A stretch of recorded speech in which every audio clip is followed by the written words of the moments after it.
آج ہم الف لام اور تنوین کے بارے میں جانیں گے۔ یہ عربی زبان کے دو بہت اہم اصول ہیں۔ تو آج کے سبق میں ہم دو چیزیں سیکھیں گے، ایک الف لام اور دوسری تنوین۔ عربی کے جملے سمجھنے کے لیے ان دونوں کو جاننا بے حد ضروری ہے۔ اچھا، تو سب سے پہلے دیکھتے ہیں تنوین کیا ہے۔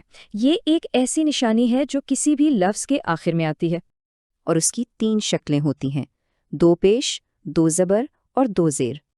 آسان لفظوں میں اس کا مطلب ہوتا ہے ایک، یعنی کوئی بھی عام چیز، جیسے کہ کتابن، اس کا مطلب ہوا ایک کتاب۔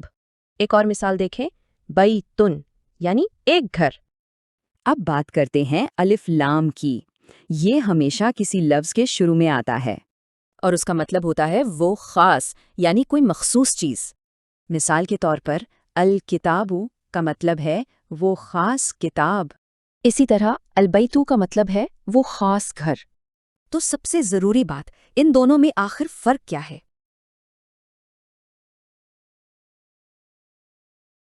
دیکھیں، کتابن ہے کوئی بھی ایک کتاب، جبکہ الکتابو کا مطلب ہے وہ خاص کتاب۔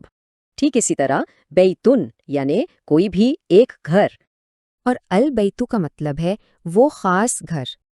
تو بس یہ یاد رکھیں، تنوین یعنی ایک، الف لام یعنی وہ خاص، اور یہ دونوں کبھی بھی ایک ساتھ نہیں آتے۔